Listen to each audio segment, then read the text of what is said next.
சிவகங்கையில் வெட்டி படுகொலை செய்யப்பட்ட திமுக நிர்வாகி பிரவீன்குமாரின் உறவினர்கள் சாலை மறியலில் ஈடுபட்டிருக்கின்றனர்.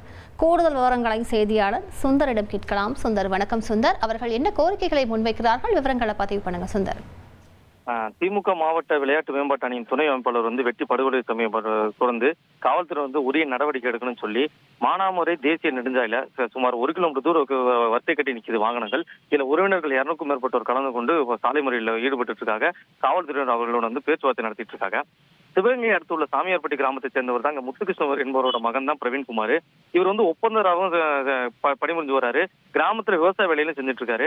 நேற்று மதியம் பாத்தீங்கன்னா அவரோட வீட்டில இருந்து சுமார் 2 கிலோமீட்டர் தூரத்துல இருக்கிற தோட்டத்துல தன்னை நண்பர்களுடன் இருந்தபோது அங்க இருசக்கர வாகனத்துல வந்த 3 பேர் கொண்டு மர்ம கும்பல் பிரவீன்குமாரை விரட்டி ஆயுத்தால சரமரியாக வெட்டிட்டாங்க. காவல்துறை 3 தனிப்படைகள் அமைத்து தீவிர தேடுதல் வேட்டையில பல கோணங்களை விசாரணை செஞ்சதுல சாமியார்பட்டியை சேர்ந்த கருப்பையாவோட மகன் விக்கி என்ற கருணாகரனையும் பிரைவேட் லிமிடெட் கம்பெனி ஆரம்பிக்கலாமா இல்ல பார்ட்னர்ஷிப்ல ஆரம்பிக்கலாமா? எது கன்ஃபியூஷன்? ஒரு எக்ஸ்பர்ட் கிட்ட பேசிரோம். எப்படி பாஸ்வாலா பி தி பாஸ்.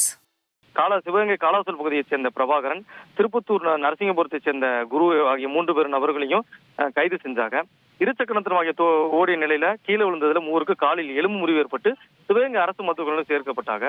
இறந்த நபரோட எதிரி விக்கி என்ற கருணாகரனும் ஒரே கிராமத்தை சேர்ந்தவங்க. விக்கி என்ற கருணாகரனோட தம்பி தனுஷ்ராஜா கடந்த 17ஆம் தேதி பாத்தீங்கன்னா அதே கிராமத்தை சேர்ந்த பெண்ணை கையால் தாக்கியதாக வழக்கு செய்யப்பட்டு சிறையில் அடைக்கப்பட்டார். இந்த நிலையில வழக்கு போய் செய்யறதுக்கு அப்பெண்ணின் உறவினரான பிரவீன் தான் தூண்டுதல் செய்துள்ளார் என எண்ணிய தனுஷோட ராஜாவோட சகோதரர் விக்கி என்ற கருணாகரன் அவர் நண்பர்களுடன் சேர்ந்து திமுக பிரமுகரான பிரவீனை வாளால் வெட்டி கொலை செய்யப்பட்டிருக்காரு. மேற்படி எதிரிகள் அவர்களிருந்து வாள்கள் மற்றும் 2 வீலரும் போலீசார் பறிமுதல் செய்தாங்க.